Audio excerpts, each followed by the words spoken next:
कोपरगावकरांसाठी एक सुवर्ण संधी.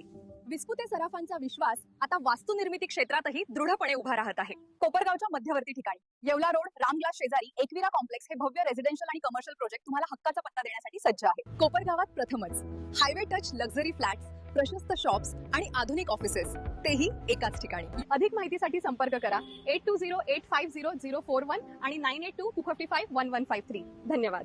पतंग उडवण्यासाठी वापरला जाणारा नायलॉन मांजा हा अत्यंत घातक ठरत असून दरवर्षी अनेक नागरिक तसेच पक्षी या मांजाचे बळी ठरत आहे.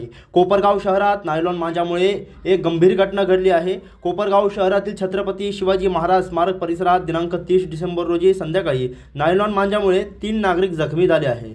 यामध्ये एका नागरिकाच्या नाकाला जबर दुखापत होऊन 4 टाके पडल्याची माहिती आहे. जखमींमध्ये मतीन जब्बार मनियार व 34 राहणार जुने मामलेदार कचेरी कोपरगाव यांचा समावेश आहे. मतीन मनियार हे आपल्या लहान मुलाला दुचाकीवर बसवून जात असताना अचानक मुलाच्या अंगावर नायलॉन मांजा आला. मुलाचा जीव वाचवण्यासाठी प्रयत्न करत असताना सदर मांजा त्यांच्या नाकावर आल्याने ते गंभीर जखमी झाले. सुदैवाने या घटनेत लहान चिमुकला बालक बचावला आहे. दुसऱ्या घटनेत कानेगाव येथील काका पुतणे श्रीहरी भाकरे व गोपीनाथ भाकरे राहणार कानेगाव हे मोटरसायकलवरून जात असताना दोघांच्या अंगावरही नायलॉन मांजा आल्याने ते जखमी झाले. या घटनांमुळे नायलॉन मांजाचा धोका पुन्हा एकदा समोर आला असून सर्वसामान्य नागरिकांमध्ये तीव्र संताप व्यक्त होत आहे. नायलॉन मांजावर बंदी असताना सर्रासपणे त्याची विक्री होत आहे. त्यामुळे सदर विक्री करणाऱ्यांवर कठोर कारवाई करावी अशी जोरदार मागणी नागरिकांकडून करण्यात येत आहे. या प्रकरणी कोपरगाव शहर पोलीस ठाण्यात तक्रार नोंदवण्यात आली असून पुढील तपास सुरू असल्याची माहिती पोलिसांकडून देण्यात आली आहे. मैं मतीन जब्बार मनियार, मैं घर से भाजीपाला लेने के लिए जा रहा था मार्केट में बच्चे के साथ में लेके.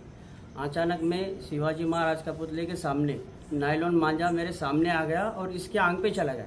मैंने इसको बचाने के वास्ते मांझा ऊपर कर लिया पर मेरी नाक कट गई. अभी इतना सा बच्चा है, कभी जान चली गई तो क्या करेंगे. इसके लिए इसको बचाने के वास्ते मैंने वो खुद पे ले लिया. तो मेरा यही बोलना है कि प्रशासन क्या कर रहा है, वो कार्रवाई करे, देखे मांझा कौन बेच रहा है क्या नहीं क्या. अगर इसकी जान चली जाती तो इसका जिम्मेदार कौन होता है, सही है क्या नहीं. तो इसके लिए मेरा बस यही कहना है कि प्रशासन ध्यान दे. ठीक अभी 6:35 पे ये वारदात हुई. खून बहुत निकला आपका? हाँ, खून गया है. बच्चे के आंख पे पूरा खून है इधर. ये देखो शर्ट पे कितना खून है. टाके 4 टाके गिरे. और मेरा भी धंधा है पतंग का, मगर मैं सालों से यही भी मेरा बोलना है कि भाई ये मांझे को तुम टाल दो. ये क्या होता है, ये इसके वजह से जो अपना सीजन है, सन है, वो पूरा फेल चले जाता. इसके लिए आदमी क्या करे, एकदम कॉटन मांझा वापरे और उसके साथ इंजॉय करे, मज़े करे, खुशी का सन का आनंद ले. इसके लिए क्या होता है, किसकी जान जाना, बलि जाना. बच्चा है अभी, मैं इसके आगे ये इनका भी हो गया. देखो बोला तुमचं काय झालं होतं? अभी मेरे आगे मराठीमध्ये हे माझा पुतण्या होता आणि त्याच्या गळ्यावर गेलाय. गळ्यावर त्याला गेल्यानंतर त्यांनी वर केलंय आणि तिथं आपल्या शिवाजी महाराजांच्या पुतळ्याजवळ तिथं समोरून आलोय. पण याच्या इथं गेलं गळ्यावर. त्यांनी वर केल्यानंतर त्यांनी माझ्या डायरेक्ट इथं लागलंय. इथं ब्लड गेलं, एवढं ब्लड निघालंय डायरेक्ट. म्हणजे मान वाचली. हो, त्याची मान वाचली फक्त, एवढंच फक्त. म्हणजे तो नाही तर मग त्याची मान जर चिरली असती तर मग पाहो, म्हणजे अशी गंमत झाली असती.